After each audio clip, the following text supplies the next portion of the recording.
Olá, alunos, tudo bom? Vamos iniciar a nossa disciplina de Lógica Computacional 2.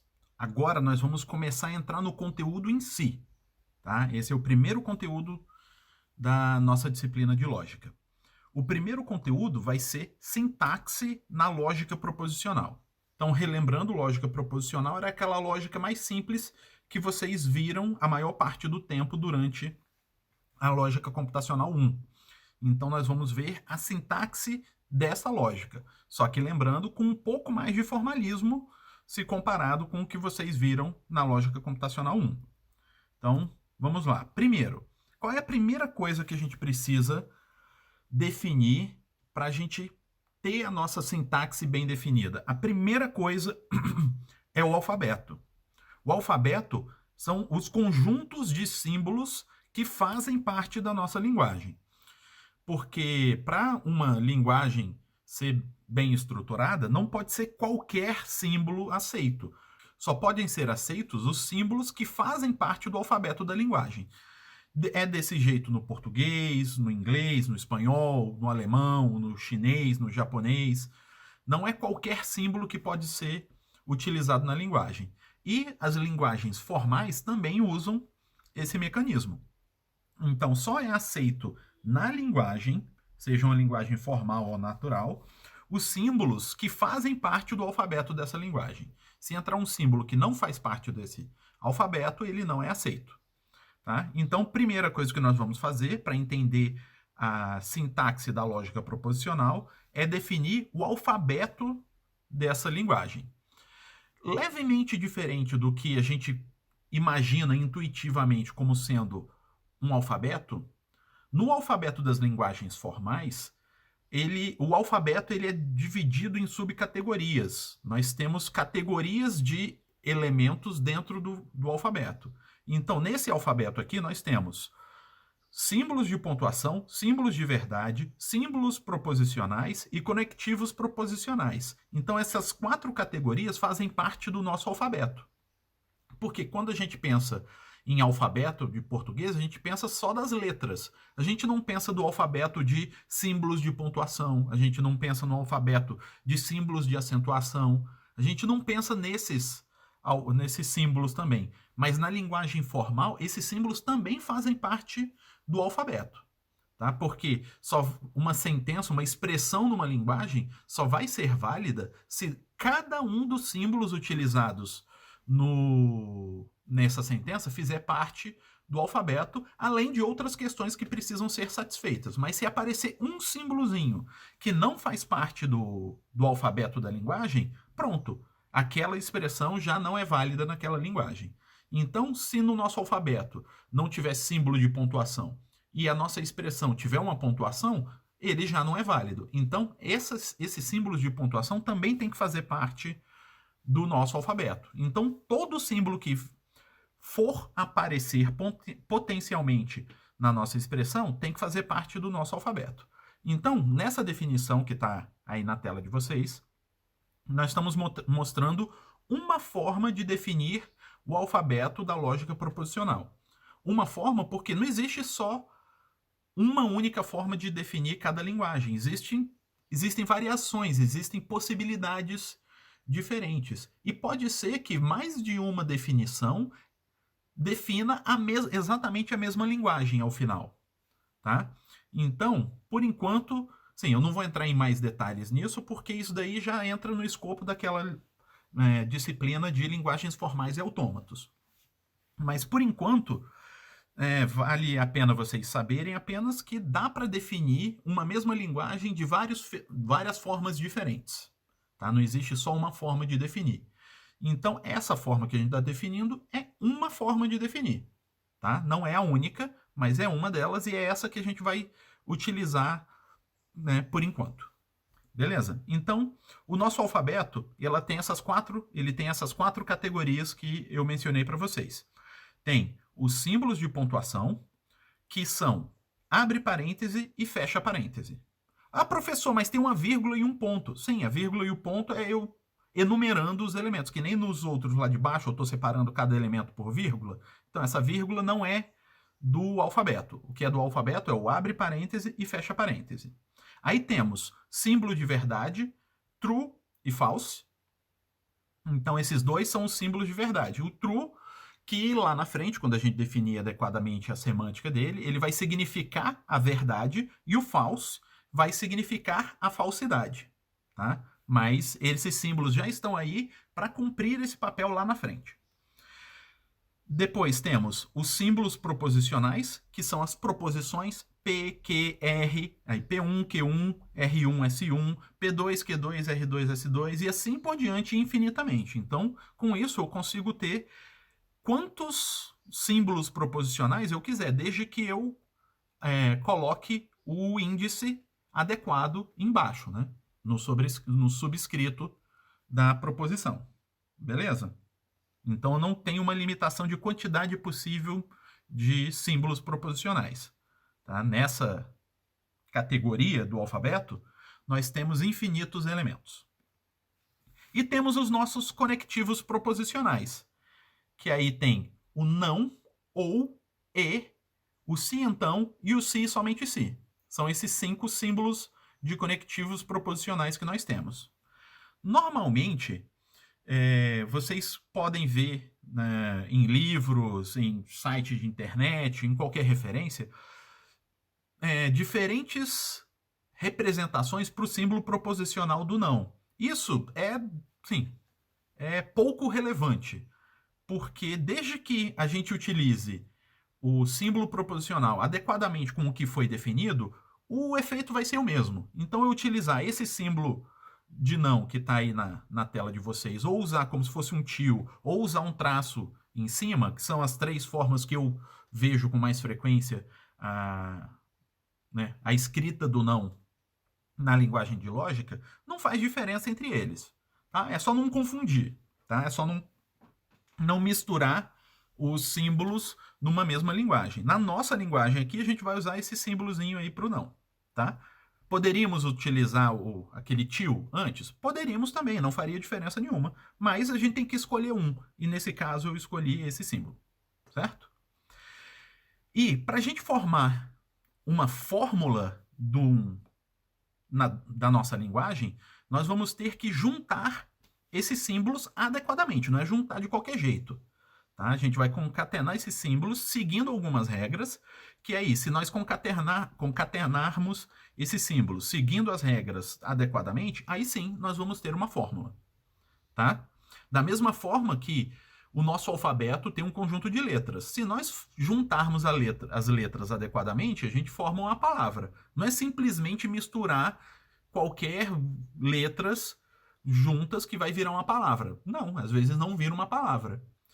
Desde que só vira uma palavra quando a gente junta essas letras adequadamente. A mesma coisa que na linguagem da lógica proposicional. Beleza? Então, como que a gente vai juntar essas letras para formar uma fórmula? Então, aqui nós temos a definição do que é uma fórmula. Então, as fórmulas da linguagem da lógica proposicional são constituídas a partir dos símbolos do alfabeto, conforme as regras a seguir. Então, nós já definimos o alfabeto no slide anterior. Então, a fórmula ela está sendo definida agora a partir do alfabeto que foi definido anteriormente. Então, as regras são essas. Primeiro, todo símbolo de verdade é uma fórmula. Então, se a gente lembrar lá do slide anterior, nós tínhamos 2 símbolos de verdade, true e false. Então, o símbolo true é uma fórmula, o símbolo false é uma fórmula. Pronto. Como tinham só 2 símbolos, né, tá tranquilo de entender essa regrinha aí de criação de fórmula. Depois, todo símbolo proposicional é uma fórmula. Símbolo proposicional era aquela categoria que tinha infinitos elementos. Então, P, Q, R, S, P1, Q1, R1, S1 e assim por diante, cada um desses, isoladamente, ele é uma fórmula. Então, se eu tenho um símbolo de verdade, né, uma expressão que tem um símbolo de verdade, ele é uma fórmula. Se tiver apenas um símbolo proposicional, é uma fórmula. Tá, isso daí é a base. Aí daí em diante a gente começa a misturar as coisas anteriores. Então eu tenho, se H é uma fórmula, então o não H, isso significa a negação de H, é uma fórmula. Então se eu pensar, o que era uma fórmula até então para mim? Ou um símbolo de verdade ou um símbolo proposicional. Então se eu tiver um desses caras como sendo o meu H, a negação dele também vai ser uma fórmula. Então se eu tenho true, não true, é uma fórmula.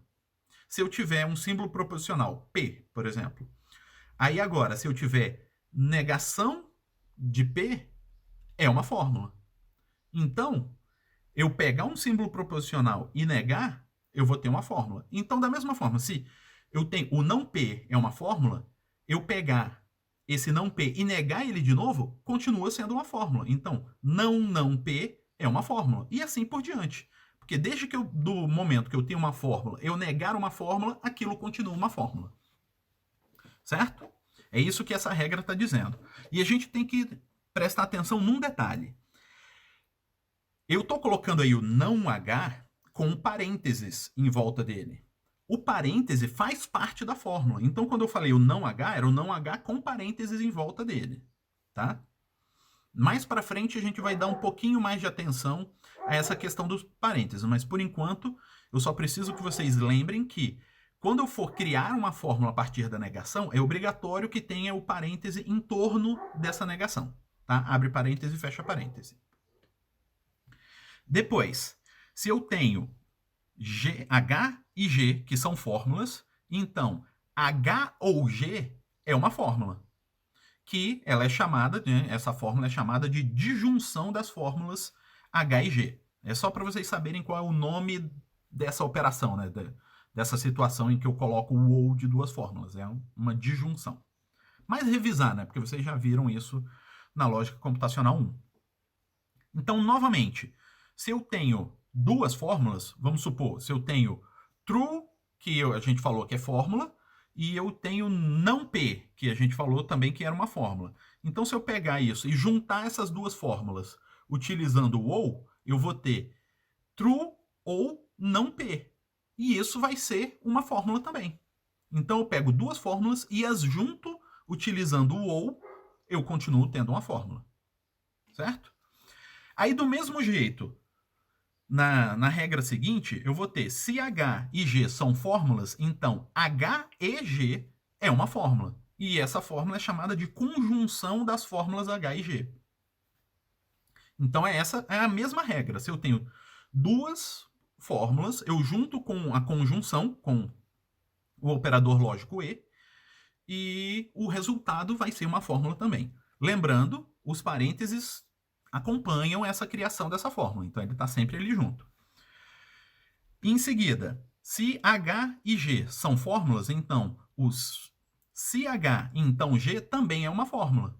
Então, nesse caso, o H é o antecedente e G é o consequente dessa fórmula, que é um se então.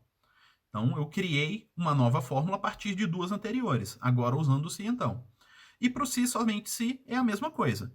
Se eu tenho H e G, que são fórmulas, então o H, se somente se G, é uma fórmula. E nesse caso, o H é o lado esquerdo do se somente se, e o G é o lado direito do se somente se. Então, essa é a regra para eu criar fórmulas. E lembrando, todas essas fórmulas em que eu coloco o conectivo, o parêntese vai junto. Ele faz parte da fórmula. Então, se eu não colocar o parêntese, tá errado. Tem que ser exatamente do jeito que está ali. Beleza? Então vamos ver alguns exemplos, tanto de fórmulas bem formadas, quanto de fórmulas mal formadas.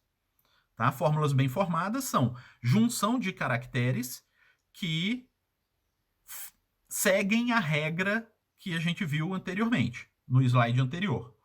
E mal formadas são junções que não seguem as regras, ou que falham em seguir as regras, tá bom? Então, no lado esquerdo tem as fórmulas bem formadas. P. Lembra lá que tinha uma regra que falava que um símbolo proposicional é uma fórmula. P é um símbolo proposicional, então ele sozinho é uma fórmula. Q é uma fórmula também, porque também é um símbolo proposicional. Aí eu tenho não R entre parênteses. Aí a gente tem que lembrar. O não, sim, a negação, né? Eu tenho parêntese, não e um H, alguma coisa. Isso vai ser uma fórmula se essa coisa que eu estou negando também for uma fórmula. Aí a gente volta na regra anterior. O R, ele é uma fórmula? O R é um símbolo proposicional, então ele é uma fórmula. Se ele é uma fórmula, então a negação daquela fórmula, tudo direitinho, né, com parênteses em volta e o não, também é uma fórmula. Então esse cara também é uma fórmula. Então essa negação de R é uma fórmula bem formada. True é uma fórmula, porque um símbolo verdade é uma fórmula. Aí em seguida temos, abre parêntese, P ou Q, fecha parêntese. Então beleza. Eu consigo criar essa fórmula a partir das nossas regras? Lá tem uma regra que prevê esse ou, certo?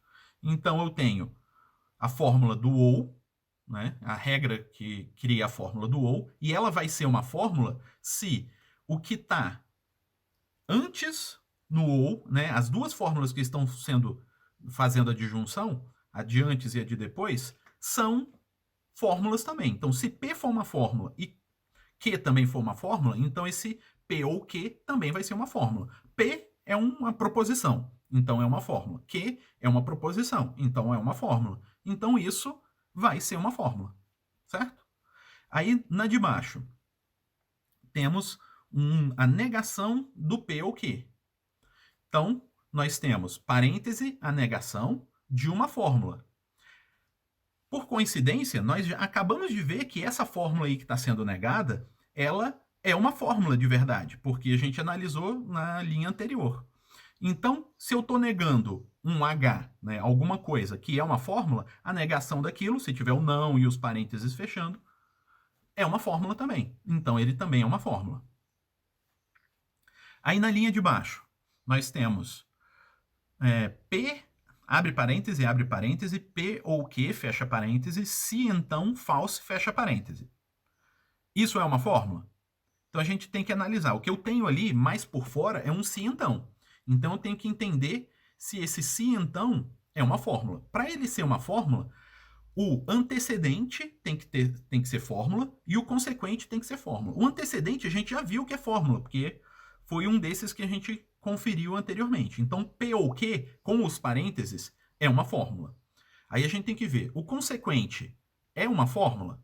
Aí a gente vai ver, o consequente é false. False é um símbolo verdade. Então, e tem uma regra lá na nossa regra de criação de fórmula que fala, todo símbolo de verdade é uma fórmula. Então, false é uma fórmula. Então, se o antecedente é uma fórmula, o consequente é uma fórmula, eu juntar essas duas fórmulas com abre parêntese, antecedente, se então, consequente, fecha parêntese, isso vai ser uma fórmula, que é exatamente como está sendo feito aí. Então esse cara é uma fórmula. Aí, o que eu tenho nessa última linha? Eu tenho um se somente se, aí eu tenho o lado esquerdo, que é um e de duas fórmulas, de duas coisas que podem ser fórmulas. Então a gente tem que conferir. E do lado direito nós temos um e, né, de duas proposições. Então vamos ver. No se então. Para um se então montar uma fórmula, eu tenho que ver se o lado esquerdo é uma fórmula e se o lado direito é uma fórmula. Então vamos ver o lado esquerdo primeiro. O lado esquerdo, a gente tem que verificar se é uma fórmula. O lado esquerdo, ele é um e de duas coisas. Então, para um e ser uma fórmula, ele tem que o lado esquerdo do e ser uma fórmula e o lado direito do E ser uma fórmula também. O lado esquerdo do E já é uma fórmula, que é aquele P ou Q que a gente viu anteriormente. Então, esse P ou Q é uma fórmula. Beleza.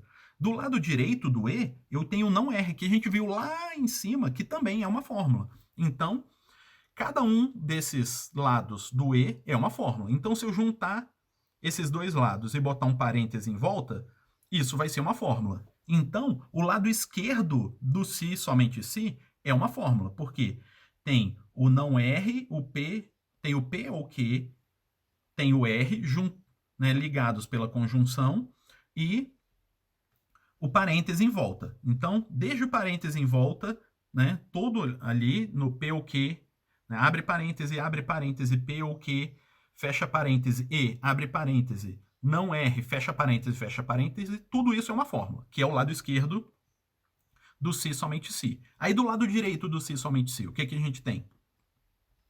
A gente tem, abre parêntese, S, E, P1, fecha parêntese. Então, esse lado direito a gente tem que verificar se ele é uma fórmula. Para ser uma fórmula, os elementos dessa conjunção tem que ser uma fórmula. Então, a gente vai ver, S é uma fórmula? S é uma proposição. Então, ele é uma fórmula. Do lado direito dessa conjunção, nós temos P1. P1 também é uma proposição, então também é uma fórmula. Então, o abre parêntese, S, E, P1, fecha parêntese, é uma fórmula. Então, eu conferi que o lado esquerdo do se somente se é uma fórmula e o lado direito do se somente se é uma fórmula. Então, se eu juntar esses dois lados com o se somente se e aplicar um parêntese em volta disso tudo, né, um abre e fecha parêntese em volta disso tudo, vai continuar sendo uma fórmula, que é exatamente o que a gente tem aí. Então, essa última expressão, ela é uma fórmula. Tá? Então, por isso que todas essas fórmulas do lado esquerdo são fórmulas bem formadas. São fórmulas que seguem a nossa regra de criação de fórmulas. E do lado direito? Do lado direito são as fórmulas mal formadas, ou que significa que, na verdade, não são fórmulas, né? Então, por que elas estão mal formadas? Vamos ver. Primeiro, nós temos PR. PR junto não é uma proposição. P é uma proposição, R é uma proposição, mas os dois juntos não é uma proposição. E eles estão sendo juntados ali, colocados um do lado do outro, sem um conectivo. Não é P ou R, não é P e R, não é P se somente se R. Não é, então, não dá. A gente não consegue criar isso daí a partir das nossas fórmulas. Então, esse cara não é uma fórmula bem formada. Tá? Em seguida, nós temos não P. Não P é uma fórmula? Isso daí pode ser uma pegadinha, tá? Mas o meu objetivo é vocês entenderem um detalhe, o detalhe do formalismo. Lembra que na aula passada, eu mencionei, né, sobre o formalismo, que a gente iria estudar novamente a lógica, mas aplicando um formalismo? Aqui a gente vai começar a encarar essas coisas. Não P não é uma fórmula, ou é uma fórmula mal formada, ela não está corretamente formada. Por quê? Porque faltaram os parênteses em volta. Lembra que eu falei, quando a gente estava vendo o slide das fórmulas, que o parêntese que está em volta faz parte da fórmula? Então, aqui não foi colocado o parêntese, então está errado. Ah, professor, mas só falta o parêntese. Sim, isso é o formalismo. Se tiver uma coisinha, um detalhezinho errado, tá errado. Não é. Então a gente tem que ser absolutamente criterioso nisso daí. Isso daí é mais ou menos o que acontece com vocês quando vocês estão lá programando em C e esquece um parêntese. Professor, só esqueci de fechar parêntese. Sim, o compilador não vai aceitar, porque está faltando coisa. Então, aqui é a mesma coisa. É o formalismo. Esse formalismo é o mesmo formalismo que os compiladores, que os computadores encaram as coisas. Então, tá errado. Tá faltando parênteses. Ah, professor, mas eu já vi. A gente usava assim lá na Lógica Computacional 1. Sim, porque a linguagem estava definida de forma levemente diferente. Lembra que eu falei que dá para definir a linguagem, né, a mesma linguagem de várias formas diferentes? Então ela estava definida de um jeito levemente diferente. E para falar a verdade, um pouquinho mais para frente nós vamos alterar a nossa definição para permitir isso daí. Só que, por enquanto, a gente não está prevendo essa possibilidade. Então, enquanto a gente não prevê a possibilidade desse parêntese sumir, a ausência do parêntese está errado. Então, essa fórmula está mal formada, por enquanto. Só quando a gente avançar com a nossa definição, que aí pode ser que isso mude. Do mesmo jeito, esse P ou Q também está errado. Por quê? Faltaram os parênteses em volta deles. Certo? Na linha de baixo, eu tenho o P ou Q com parênteses, só que tem mais um par de parênteses em volta. Como que esse par de parênteses apareceu a mais ali em volta? Não tem como. Não existe uma regra na criação de fórmulas que simplesmente coloca parêntese sem um motivo. Ou a gente coloca um parêntese porque botou o conectivo ou porque colocou o conectivo e, ou se então, ou se somente se, ou não. Não tem simplesmente botou mais um par de parênteses. Então, esse daí tá errado. A de baixo, P ou Q, com parêntese, tudo bonitinho. Isso tá certo ou tá errado? Tá mal formado. Por quê? No nosso alfabeto, não foi definido o Q minúsculo. Ah, professor, você está de brincadeira. Até isso? Sim. Todos esses detalhes fazem parte. Se é definido lá Q maiúsculo como símbolo proposicional, o Q maiúsculo é símbolo proposicional. O Q minúsculo não é. Poderia ser outra coisa, mas como não foi definido, o Q minúsculo não faz parte do nosso alfabeto. Como ele não faz parte do nosso alfabeto, isso está errado. Então é uma fórmula mal formulada. Aí embaixo temos, abre parêntese, R, true, se somente se, fecha parêntese. E aí? Isso está mal formado ou bem formado? Está mal formado. Os símbolos que estão aí são todos símbolos válidos. Só que eles estão na sequência errada. Eu não tenho como colocar R, true, e o símbolo de se somente se depois deles. Se o símbolo de se somente se tivesse entre os dois, entre R e true, isso seria uma fórmula bem formada, porque aí eu teria R, que é uma fórmula, porque é uma proposição, true, que é uma fórmula, porque é um símbolo de verdade, e o se somente se no meio dos dois. Mas, desse jeito que está aí, não tem nada, porque eu tenho o se somente se, à esquerda dele eu tenho dois símbolos proposicionais, um símbolo proposicional e um símbolo de verdade juntos, ligados por nada, e do lado direito eu só tenho fecha parênteses, então não tenho nada. Então, essa fórmula está mal formada. Na de baixo, eu tenho true, abre parêntese, true, abre parêntese. E mais nada.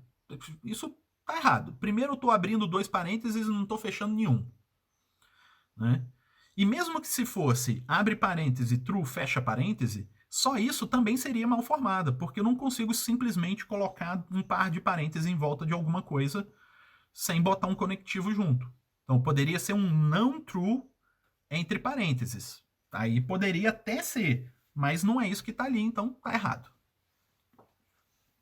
E na última, nós temos abre parêntese, true, se então, se somente se, abre parêntese, R, true, se então, fecha parêntese, fecha parêntese. Então isso daí também tá errado. Só, olha lá, eu tenho o se então, e do lado direito, o que eu tenho não é uma fórmula, porque é algo que começa com se somente se.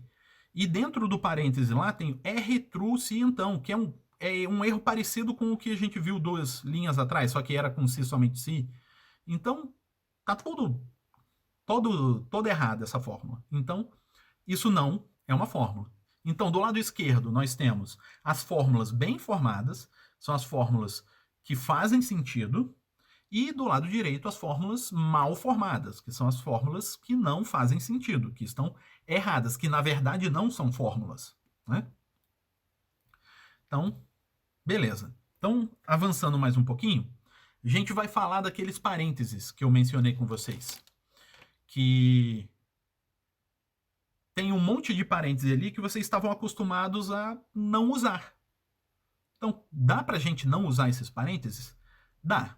Aí nós temos a nossa definição aqui. A escrita de alguns parênteses pode ser suprimida caso isto não gere ambiguidade na fórmula. Tá? Então, a partir do momento que a gente definir isso daqui, a gente vai poder tirar alguns parênteses desde que não cause ambiguidade na fórmula. Mas o que é ambiguidade? Então aqui tem uma definiçãozinha que eu tirei do Oxford Languages sobre ambiguidade. Aí vamos lá. A ambiguidade é a propriedade que podem ser apresentadas por diversas unidades linguísticas, morfemas, palavras, locuções, frases, de significar coisas diferentes, de admitir mais de uma leitura, anfibologia. Então, aí continuando, a ambiguidade é um fenômeno muito frequente, mas, na maioria dos casos, os contextos linguísticos e linguístico e situacional indicam qual é a interpretação correta. Estilisticamente, é indesejável no texto científico ou informativo, mas é muito utilizado na linguagem poética e no humorismo. Então, nas línguas naturais, principalmente, né, essa definição ela é mais voltada para as linguagens naturais, mas que ela também se aplica às linguagens formais. A ambiguidade é isso, é de uma expressão, né, seja que ele chamou ali de unidade linguística, seja um morfema, palavra, locução ou frase, que no nosso caso pode ser um símbolo, uma fórmula, tá? Ou uma expressão, ter mais de um significado, né? Poder significar coisas diferentes. Aí ele menciona ali também que em textos científicos e informativos, ambiguidade é indesejável, mas em linguagem poética e no humorismo, isso é muito usado. Porque a linguagem natural, ela tem isso normalmente, e o ser humano gosta de brincar justamente com essa ambiguidade, falar uma coisa que pode significar uma, pode significar outra. Tá? Então, na linguagem natural, é algo que a gente não quer que acabe. Se for se for um texto poético ou humorístico. Mas se for um texto científico ou informativo, a gente quer que não tenha. Então, na linguagem como um todo, essa ambiguidade tem que existir. A gente só tem que usar na hora correta. Vamos ver alguns exemplos de ambiguidades. Então, primeiro exemplo. Por fim, levou o filho para o seu quarto. E aí, qual é a ambiguidade aqui? A ambiguidade é o seu quarto. É o quarto de quem? É o quarto do filho ou o quarto de quem levou? Porque pode ser qualquer um dos dois. Do seu quarto, que aí é o quarto do filho. Ou do seu quarto, ou do quarto, né, que é do quarto de quem está levando. Isso é uma ambiguidade. No segundo, eu adoro meu vizinho, mas o cachorro não para de ladrar. Onde está a ambiguidade aí? Nessa expressão, o cachorro não para de ladrar. O cachorro, ele está chamando o vizinho de cachorro e falando que, aí nesse caso, o vizinho, que é um cachorro, não para de ladrar. Ou ele está falando do cachorro do vizinho, né? Que o vizinho possui um cachorro que não para de ladrar. Não dá para saber, então fica duplo sentido. Se isso for uma piada, uma brincadeira, isso pode ser desejável, pode ser justamente, né, o ponto da piada. Então, pode ser desejável. Mas se você tiver se for um texto você vai fazer uma denúncia, né, vai fazer um boletim de ocorrência, e você coloca isso pode ser indesejável, porque ali você não está querendo fazer piada. Você está querendo ser preciso na descrição. Então, em alguns momentos a ambiguidade é desejável, em algumas não, na linguagem natural. Né? Terceiro, a atendente mal-humorada dobrou as camisas. E aí, onde que está a ambiguidade aí? Nesse caso, a ambiguidade eu estou querendo dizer que a atendente ela é mal-humorada, ela sempre foi, eu estou falando, a atendente, aquela que é mal-humorada, dobrou as camisas. Ou estou querendo dizer que a atendente estava mal-humorada porque teve que dobrar as camisas. Então, fica nessa dúvida, tá? Principalmente porque, sim, essa escrita, ela está correta, né, segundo um desses significados. Ele está falando, nesse caso, que a atendente é mal-humorada, tá? Mas como a forma de escrever a outra forma, que seria a atendente que estava mal-humorada, ficou mal-humorada por ter que dobrar as camisas, é tão parecida com essa escrita que fica uma duvidazinha. Se tivesse mal-humorada, vírgula, a atendente dobrou as camisas, aí fica claro que ele estava falando que a atendente ficou de mau humor porque teve que dobrar as camisas. Desse jeito, que está escrito aí, dá a entender que a atendente ela é mal-humorada e ponto. Aí ela foi a que teve que dobrar as camisas. Mas como é bem próximo, às vezes fica uma dúvida. Então é uma ambiguidade mais sutil. Tá? No quarto, encha seu filho de bolacha. E aí? Onde é que está a ambiguidade nessa expressão? Aí, sim, eu posso estar dizendo dê bolacha, né, o equivalente paulista de biscoito, para seu filho. Então, dê bolacha para ele comer. Eu estou fazendo propaganda de bolacha. Ou eu estou fazendo propaganda para você dar tabefes no seu filho, dar palmadas, tapas. Então, qual dos dois que ele está dizendo? Sem contexto, não dá para eu saber. Então, encha seu filho de bolacha pode ser tanto tapa quanto biscoito. Tá? Então, aí está a ambiguidade. E, por exemplo, se for numa coisa mais artística, né, pode ser que essa ambiguidade seja desejável. Se for algo mais descritivo, pode ser indesejável essa ambiguidade. Aí, por último, navegar é preciso, viver não é preciso. Tem ambiguidade aí? Tem. Então, esse daí eu estou falando preciso de precisão ou preciso de necessidade?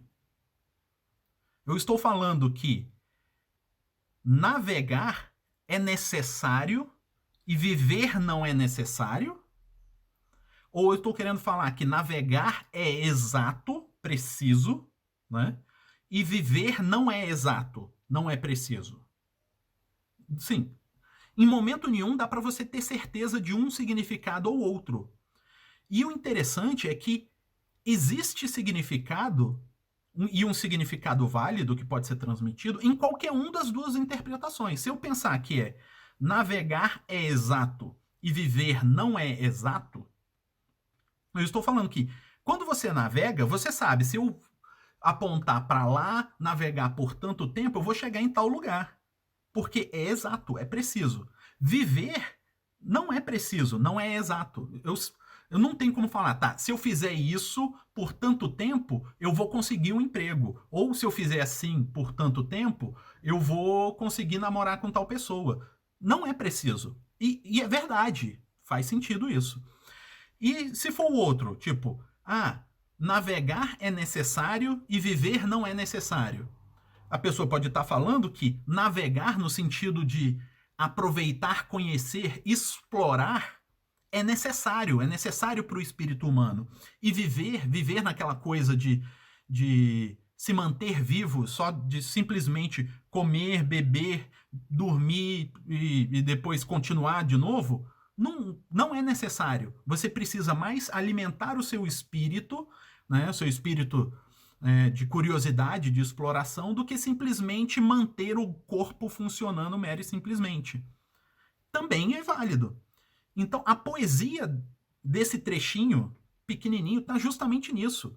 Um trecho tão pequeno tem tantos significados e todos eles válidos e profundos, por isso que esse trechinho é poesia no sentido amplo da coisa. Né? Ele traz um significado, traz uma arte que toca a gente. Então, a ambiguidade, muitas vezes na linguagem natural, ela é desejável.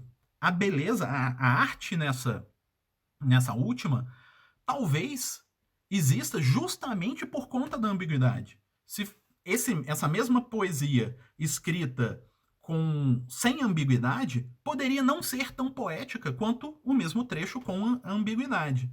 É isso que faz a arte, né, tocar a gente. Então, a ambiguidade nas linguagens naturais, às vezes, são desejáveis. Às vezes, nem sempre. Então tá, por que a gente estava falando da ambiguidade? Porque a gente vai poder eliminar os parênteses quando não gerar ambiguidade, essa eliminação. Então, para permitir uma maior eliminação de símbolos de pontuação sem gerar ambiguidade, é definida uma ordem de precedência dos conectivos. Porque os parênteses, eles existem para não ter ambiguidade. Quando eu tiro o parêntese, eu tenho que ter uma outra propriedade daqueles símbolos que me permitam tirar o parêntese e não ter ambiguidade. Essa propriedade é a ordem de precedência. Então, na lógica proposicional, a ordem de precedência dos conectivos proposicionais é definida por: o símbolo de maior precedência é o não, aí em seguida vem de precedência intermediária o e e o ou, tá? Eles têm a mesma precedência, e de menor precedência tem o se então e o se somente se. Tá? Então é nessa precedência. Então a gente utiliza essa precedência para poder eliminar parêntese sem gerar ambiguidade. Vamos ver alguns exemplos. Não erre. Lembra lá quando a gente falou das fórmulas bem formadas que algo assim, não erre sem o parêntese, não seria aceito. Não seria aceito porque a gente ainda não tinha definido a eliminação de parênteses. Agora nós já definimos a eliminação de parênteses e a ordem de precedência. Então a gente pode fazer isso. A gente criou a fórmula não erre com parênteses e eliminou os parênteses. Aí a gente tem que ver, ao eliminar os parênteses, a gente gerou ambiguidade? Se não gerou ambiguidade, a fórmula está bem formulada. Está bem formada. Então, nesse caso, não há dúvida de quem vai ser o conectivo aplicado primeiro, até porque só tem um. Então, não há ambiguidade, a fórmula está ok. Nesse outro, P ou Q. Não tem dúvida, o conectivo que vai ser aplicado primeiro é o ou, porque é o único que existe ali. Então, a eliminação dos parênteses que deveriam ter em volta do P ou Q não gera nenhum problema, não gera ambiguidade. Aí temos não P ou Q. Tá? O que eu fiz ali? Eu eliminei o parêntese externo, porque lembra que para colocar o não, eu teria que colocar um par de parênteses em volta. A gente eliminou esse par de parênteses. Gerou ambiguidade? Não, porque primeiro vai ser aplicado o não dentro desse parêntese todo, né? Depois o P ou Q. Então, sem problemas. E desse outro jeito aqui, do jeito de baixo, também não tem problema. Mas percebam que o significado do de baixo é diferente do significado do de cima. No de cima, o não está aplicado a todo o P ou Q. No de baixo, o não está aplicado só ao P. Certo?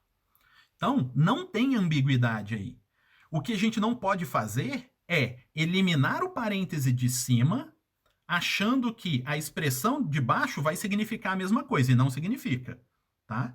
Mas a expressão de baixo é válida, só que ela significa não P, parêntese em volta, aí depois isso ou Q, com parêntese em volta. Então são duas expressões diferentes que gerariam essas duas expressões aí. Mas são duas expressões válidas. Tá? Aí, do mesmo jeito agora, na penúltima ali, ó, P ou Q, se então false. Então, nesse caso aqui, por conta do símbolo da ordem de precedência, o P ou o Q é feito primeiro, porque o ou ele tem precedência maior do que o se então. Então, essa fórmula significa P ou Q entre parênteses, se então false, aí isso tudo entre parênteses. Tá? Então, eu tirar esses parênteses para chegar nessa fórmula, não tem problema nenhum. Tá?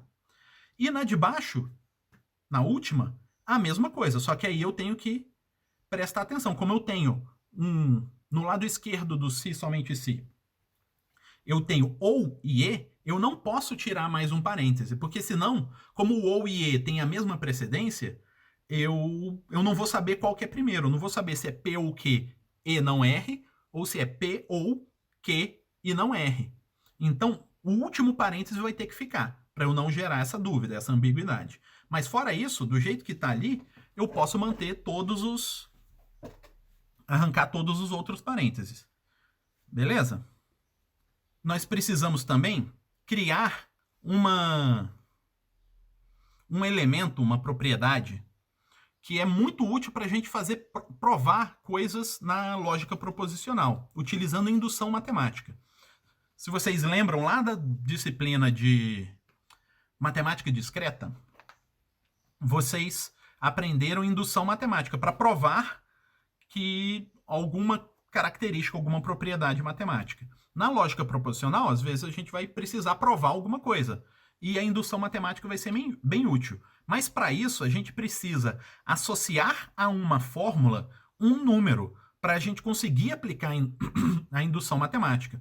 Criar a base, falar isso, mostrar que isso vale para, né, aquele valor igual a tanto, vamos supor para aquele valor igual a 2, e, né, afirmar que valeria para o n mais 1 e provar para o n mais 1, para fazer a indução, para provar por indução matemática que vai valer a partir de um certo valor. E esse valor, que vai ser muito útil, é o comprimento da fórmula.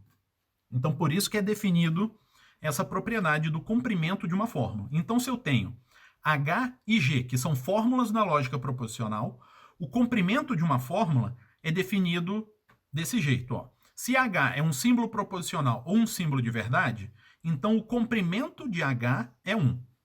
Então, o símbolo proposicional e símbolo verdade tem comprimento 1. Aí, se eu começar o comprimento do não H, né, se eu tenho uma fórmula que é um não H, em alguma coisa, um não de uma outra fórmula, então o comprimento desse não H vai ser o comprimento do H mais 1. Então, o não tem comprimento 1 e o H continua tendo o comprimento dele. E a gente vai calculando. Então, se eu tenho o comprimento de H ou G, isso vai ser o comprimento do H mais o comprimento do G mais 1. O 1 do ou que meio que eu tirei dali.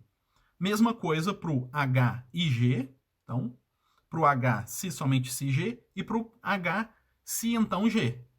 Então, cada um desses conectivos vai ter comprimento 1, mais o comprimento do restante dos elementos que compõem a fórmula.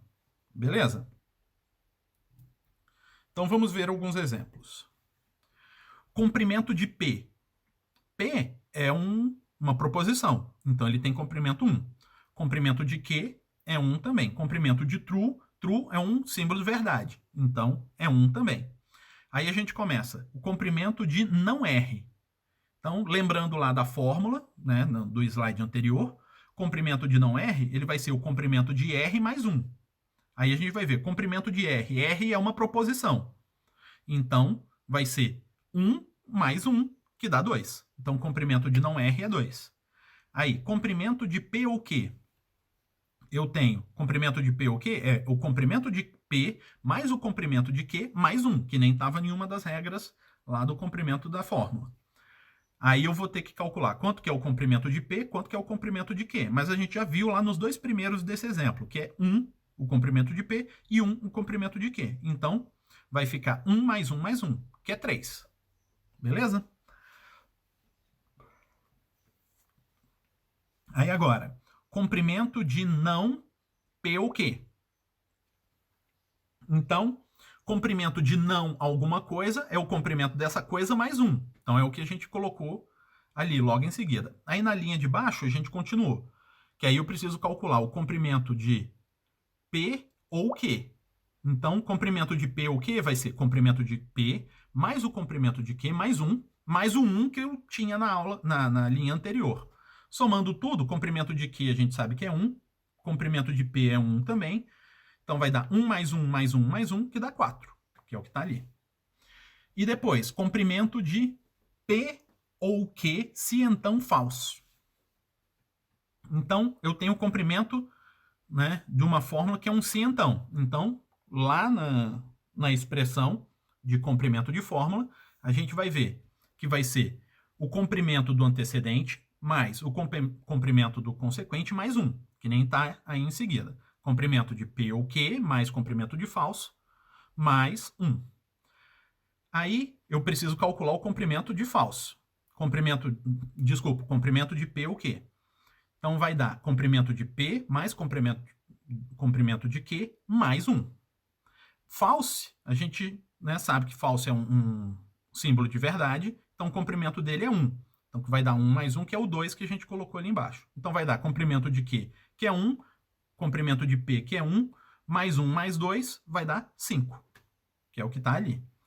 Aí tem dois exemplinhos ali embaixo para vocês fazerem também, tá? O comprimento de não P ou Q, e o comprimento de P ou Q, I não R, se somente se, S e P1. Então, façam isso para exercitar, para ver se vocês estão entendendo direitinho como calcular o comprimento de uma fórmula.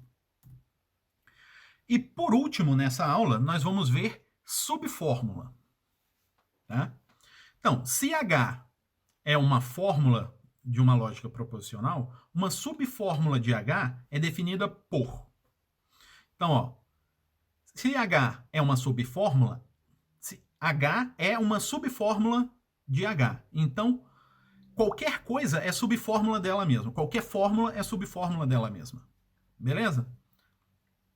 Então tá. Aí depois, se H é igual a um não G, então se a fórmula H é a negação de alguma outra coisa, né? Então o G é subfórmula de H. Certo? Então, se H é uma fórmula e ele é a negação de uma outra coisa, então essa outra coisa é subfórmula de H. Aí do mesmo jeito, H é uma fórmula, se H é uma fórmula do tipo G ou E, G e E, G se então é, ou G se somente se é, então tanto G quanto E são subfórmulas de H. Então, H sendo uma fórmula, e ele é a disjunção de duas coisas, a conjunção de duas coisas, o se então de duas coisas, ou se somente se de duas coisas, as duas coisas que compõem ele são subfórmula dele. Tá? Aí, em seguida, se G é subfórmula de H, então toda subfórmula de G é subfórmula de H. Então, isso continua. Então, se o H for um não G, então o G é subfórmula de H e toda subfórmula de G também vai ser subfórmula de H. E toda subfórmula da subfórmula de G também vai ser subfórmula de H. Então, você vai seguir até onde não der mais para seguir. E todo mundo vai ser subfórmula de H. Certo? Vamos fazer uns exemplos para ver se clareia melhor. Então, vamos ver quais são todas as subfórmulas de P. P é um símbolo proposicional, certo? Então, ele é uma fórmula. Então, primeiro, ele mesmo é subfórmula dele. Aí a gente vai ver, P, o P é não alguém? Não é. O P é se somente se alguém, é e, alguém e alguém, é alguém ou é alguém se somente se alguém. Não, não é. Então, não dá para ter mais subfórmula, porque ele é simples, não dá para eu dividir mais. Ele é uma proposição. Então, acabou. Subfórmula de P é P. Então, vamos ver. Outro exemplo. Subfórmula de não P ou Q. Primeiro, a própria fórmula é subfórmula dela mesma. Então, não P ou Q. É subfórmula de não P ou Q. Aí agora a gente vai ver essa subfórmula, essa fórmula, ela é a negação de alguma coisa, não é? Então ela é não P ou Q. Se ela é não P ou Q, o P ou Q é subfórmula desse cara. Então, P ou Q é subfórmula. Beleza. Aí agora essa subfórmula, ela é P ou Q. Então, se eu tenho uma fórmula que é P ou Q, o P e o Q são subfórmulas dele. Então, P, Q também são subfórmulas. Aí acabou, não consigo quebrar, subdividir isso em mais nada. Então, acabou. Essa fórmula tem 4 subfórmulas. Então, do mesmo jeito que o P tinha só uma subfórmula. Outro exemplo, as subfórmulas de P ou Q se então false. Então, primeiro, a própria fórmula é subfórmula dela mesma. Então, P ou Q se então false. Aí agora, esse cara é o quê? É o P ou Q se então false. Então, é um se então de duas coisas. Então, o antecedente é subfórmula, o consequente é subfórmula também. Então, P ou Q é subfórmula, false é subfórmula. False não é montado a partir de mais nada. Então, não vai ter mais nenhuma subfórmula ali. Aí eu tenho P ou Q. Então, P ou Q é uma coisa ou outra. Então, essas duas coisas são subfórmulas do P ou Q. Então, eu tenho P, Q como subfórmulas. Pronto. Então, nesse caso, eu tenho 5 subfórmulas. Beleza? Então, essa é a primeira parte da nossa disciplina. Nós vimos a sintaxe na lógica proposicional. Vimos o que é o alfabeto, quais são os elementos do alfabeto. Vimos como formar uma fórmula, né? Como verificar se a fórmula está bem formada ou não. Vimos como eliminar os parênteses. Vimos o que é ambiguidade. Vimos como calcular o comprimento da fórmula e como ver as subfórmulas dele. Então isso daí é o que a gente precisa saber para a sintaxe da minha linguagem. Sintaxe é o verificar se foi montada com os elementos corretos. É isso que a gente está vendo. Beleza? Então, por enquanto é só. Até a próxima aula.